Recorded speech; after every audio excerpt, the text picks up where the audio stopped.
आज हम प्रतिरोधों का समांतर क्रम संयोजन पढ़ेंगे। इसके लिए सबसे पहले इस फिगर को समझना बहुत ही ज़रूरी है।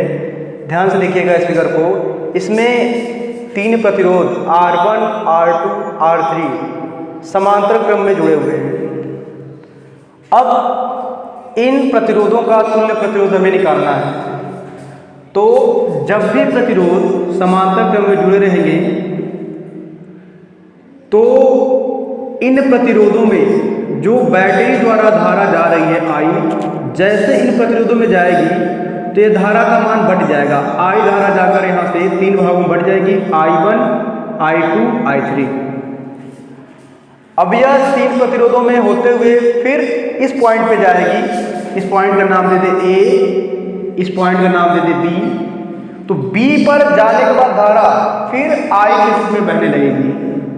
जो धारा पहले थी वो I फिर यहाँ से जाएगी, तीन भागों में बटेगी और तीन भागों में बटने के बाद तीनों प्रतिरोध से होते हुए फिर B पर मिलने के बाद I के रूप में बहने लगेगी। परिपथ को समझने के बाद एक बार और समझ लेंगे।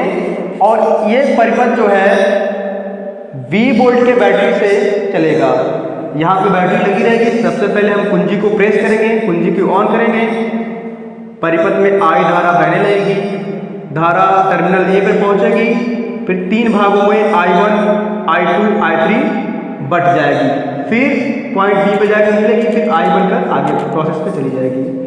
तो सबसे पहले ध्यान आपको ये देना है कि जब भी समांतर क्रम संयोजन पढ़ेंगे तो प्रतिरोधों में धारा का मान अलग होगा, परंतु विभवांतर, इसका विभवांतर जो V है ये वोल्ट में होगा, यह समान होगा सबके लिए। R1 के लिए भी 20 वोल्ट की बैटरी, R2 के लिए भी 20 वोल्ट, R3 के लिए भी वोल्ट। तो इसी के साथ हम लोग इसको प्रूविंग को स्टार्ट करते हैं। तो सबसे पहले इसमें हम लगाएंगे ओम का नियम। लिखेंगे ओम के नियम से, ओम के नियम से देखेंगे V बराबर IR। ये हो गया ओम का नियम। अब इसमें सभी प्रतिरोधों में देखेंगे कि प्रतिरोध अलग अलग है। और जब प्रतिरोध अलग अलग है तो इसको पहले हम इक्वेशन फर्स्ट मान लें। अब ऐसे ही यहां से हम I का मान निकाल सकते हैं। I का मान निकाल लें तो I बराबर आएगा V बटा R। समीकरण 1 इसको नहीं, आप इसको मान लीजिए, इसका यूज आगे करना पड़ेगा। तो V बराबर IR ओम के नियम से है। अब यहां पर I का मान निकालेंगे तो V अपान R हो जाएगा, R V के नीचे चला जाएगा। अब हमने पहले ही बताया है कि जो धारा I थी प्रतिरोधों में मिलने के बाद यह I1, I2, I3 में बट जाएगी। तो R1 प्रतिरोध के लिए धारा का मान हो जाएगा, देखिए I1 बराबर V बटा R1। ये केवल इस प्रतिरोध के लिए धारा निकाली गई है क्योंकि R1 प्रतिरोध में I1 धारा बह रही है और विभवांतर सब में सेम है क्योंकि ये समांतर क्रम संयोजन है। ये तीनों के तीनों जो प्रतिरोध है 20 वोल्ट के बैटरी से चलेंगे, यानी कि विभवांतर इसमें सेम है। अब नेक्स्ट ये हो जाएगा I1 बराबर पहले प्रतिरोध के लिए V बटा R1। इसको कर लेंगे समीकरण 2, चाहे समीकरण 2 इसको ना करिए।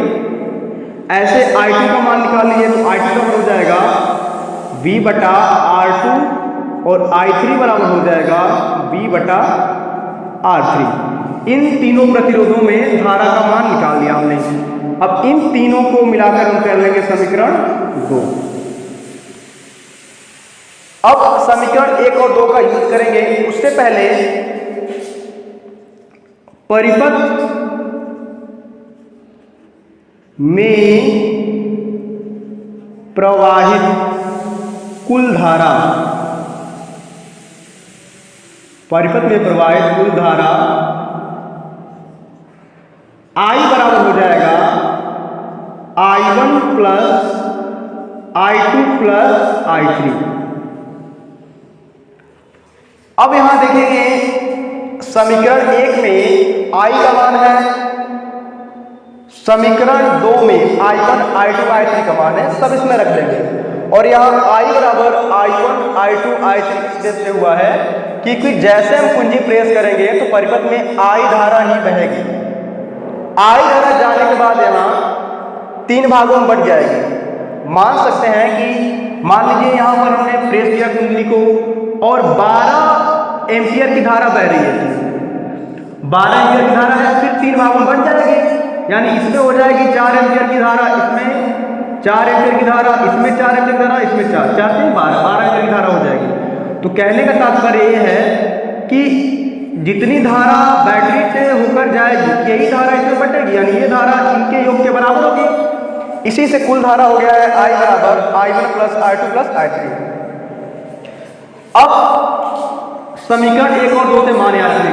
तो समीकरण 1 I का मान है V बटा R बराबर I1 का मान है V बटा R1 प्लस V बटा R2 प्लस V बटा R3। ये I1 I2 I3 के बाद और I के मान इसमें रख दिया गया है। ये कैसे हुआ है, ये हुआ है समीकरण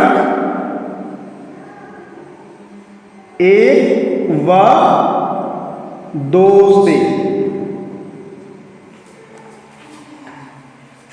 अब V बटा R बराबर इस सब में V कॉमन दिखेगा आपको, ऊपर सब में V कॉमन है, V कॉमन कर लेंगे तो हो जाएगा। जब कोई भी राशि ऊपर से कॉमन हो जाती है तो 1 बचता है, कुछ भी बचता है तो हो जाएगा 1 बटा R1 प्लस 1 बटा R2 प्लस 1 बटा R3। अब यहाँ V से V कैंसिल तो हो जाएगा 1 बटा R बराबर 1 बटा R1 प्लस 1 बटा R2 प्लस 1 बटा R3। साथियों यही है समांतर क्रम संयोजन का तुल्य प्रतिरोध का सूत्र। इसी को हम लिख देंगे प्रूव्ड, यानी कि ये आपको सिद्ध हो गया। तो ये आपसे 4 या 5 नंबर पूछा जाएगा यूपी बोर्ड एग्जाम में, बहुत ही इंपॉर्टेंट क्वेश्चन है। इसको आप अच्छे से देख लीजिए। सबसे इंपॉर्टेंट बात है फिगर को समझना। फिगर आप समझ लेंगे, मैथमेटिकल क्वेश्चन अपनाकर यहाँ तक पहुँच जाएंगे तो आपके लिए चीज़ें आसान हो जाएगी। फिगर समझे रहेंगे तो अपने शब्दों में बनाकर इसको लिख सकते हैं। अगर वीडियो पसंद आया हो तो लाइक करिए और चैनल को सब्सक्राइब करिए। और आप किस टॉपिक पे वीडियो चाहते हैं कमेंट बॉक्स में लिखिए। हम कोशिश करेंगे कि उस टॉपिक पे वीडियो बनाकर जल्द से जल्द आपको लाभ पहुंचाएं और यूपी बोर्ड एग्जाम में आप अच्छा से अच्छा अंक प्राप्त कर सकें। धन्यवाद।